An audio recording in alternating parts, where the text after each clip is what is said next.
De retour sur le plateau de TV Éco consacré au pacte pour l'emploi. Alors allons tout de suite à la rencontre de Pôle emploi qui a mis en place un guichet unique pour ce dispositif.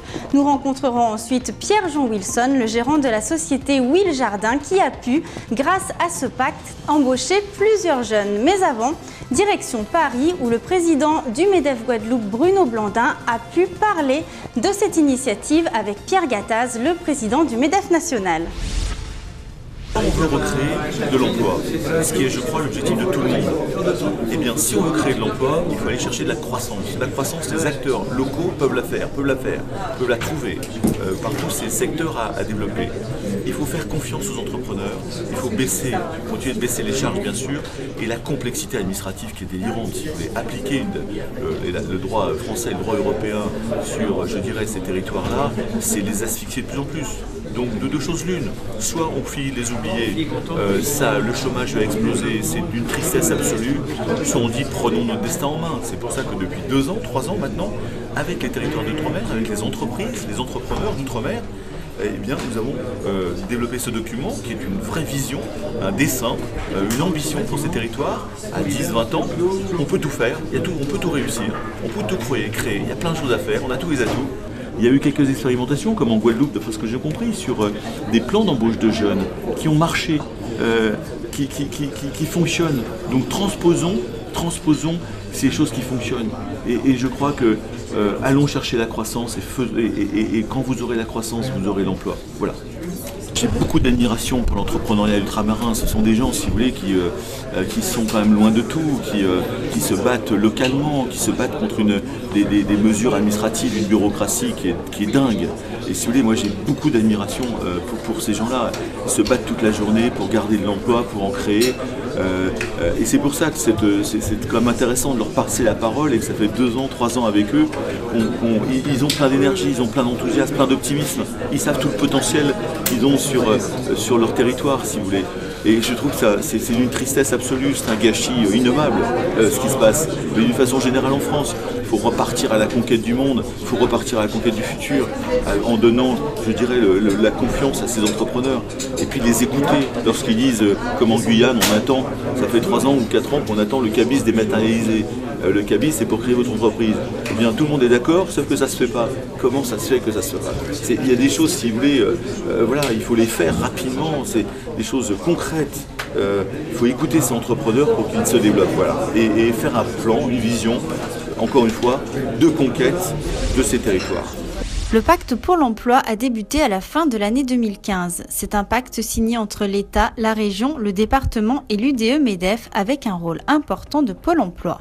Le rôle de Pôle emploi spécifiquement, c'est la mise en place de liens entre les entreprises et les demandeurs d'emploi, notamment avec la mise en place des conseillers à dominante entreprise, qui ont eu lieu maintenant il y a plus d'1 an, 35 conseillers qui sont dédiés à la relation entreprise.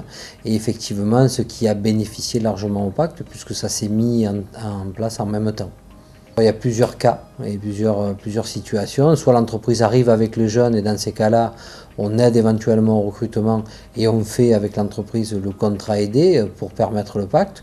Soit des entreprises disent j'ai ce besoin-là, on définit le besoin avec eux et on peut faire jusqu'au pré-recrutement avec l'entreprise pour trouver le jeune en fonction du besoin de l'entreprise. Encourager l'embauche d'un jeune de moins de 30 ans avec une compensation totale des charges, c'est ce que propose ce pacte, avec en plus une simplification des démarches. Il y a une plateforme centralisée avec qui on travaille aussi, bien évidemment, puisque l'objectif c'est de vraiment simplifier les démarches pour l'entreprise et de faire en sorte d'aller le plus rapidement possible à la signature du contrat, puisque l'entreprise a un besoin et on doit y répondre rapidement. On a réalisé en 2016 un volume de contrat qui a pratiquement dépassé les 1000 jeunes, donc c'est un volume important, donc c'est un dispositif qui a très bien marché cette année. Il faut dire qu'en Guadeloupe, le taux de chômage chez les jeunes reste très préoccupant. Aujourd'hui, le chômage en Guadeloupe concernant les jeunes est au-dessus de 50%, donc il y a plus qu'un vrai besoin. On a aujourd'hui en catégorie A plus de 6600 jeunes inscrits, même si sur l'année, sur les 3 derniers mois et sur le dernier mois aussi, on a une baisse du chômage des jeunes. Pour autant, vu l'importance du chômage, il faut absolument qu'on ait ce type d'action-là, mais d'autres actions aussi qu'il faut qu'on mette en place. D'autres actions, c'est parfois et peut-être élargir le pacte à d'autres catégories de personnes. Ça peut être aussi des jeunes diplômés. Ça veut dire aussi travailler sur la création d'entreprises pour les jeunes. Donc il faut vraiment travailler sur toutes les solutions. Il n'y a pas de solution unique. L'important, c'est le cumul de toutes les solutions pour faire avancer la cause du chômage. Alors là, on voit les différentes catégories de demandeurs d'emploi. Et effectivement, comme on l'a abordé tout à l'heure, on voit l'évolution, parce qu'aujourd'hui les chiffres du chômage donnent une évolution par mois, sur 3 mois et sur 1 an. Et vous voyez sur l'emploi des jeunes, des 25 à 49 ans, on est dans tous les cas sur une baisse sur 1 an. Le chômage des seniors, par contre, a subi une hausse. Au global, on est quand même régionalement sur une baisse. Vous voyez qui est à peu près identique sur les hommes et sur les femmes, mais le chômage des seniors a plus souffert sur cette année 2016. Le pacte pour l'emploi permet à des entreprises d'embaucher des jeunes initialement éloignés de l'emploi. C'est le cas de Johan Pesley qui a trouvé sa place chez Will Jardin.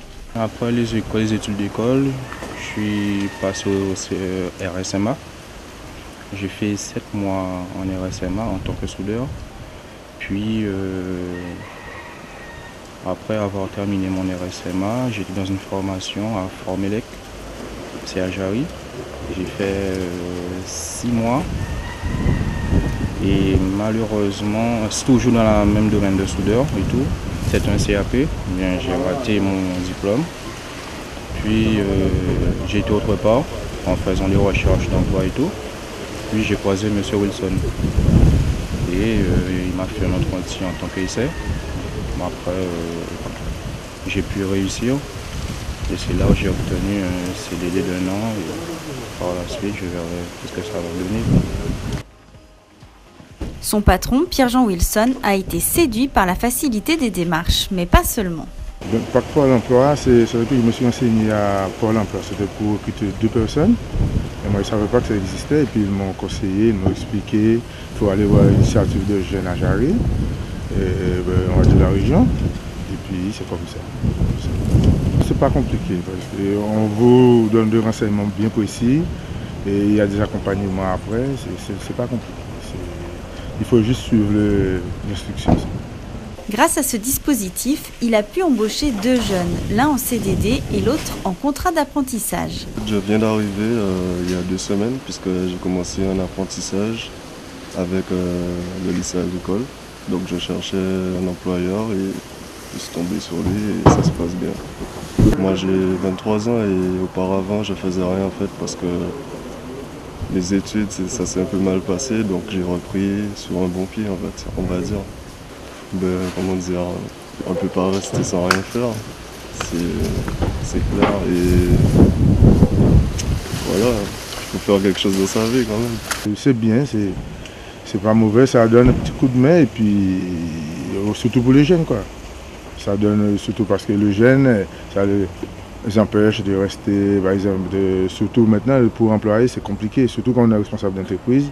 Avec récit, et surtout les charges là, c'est compliqué. Mais il ne faut pas hésiter, il faut le faire. Et on va dire, moi je suis resté 15 ans dans une entreprise, je ne vais pas les citer, à faire la même chose. Et on m'a transmis, moi j'aimerais bien de transmettre ça, comme on dit, je ne dis pas de père en fils, mais d'employeur à employé.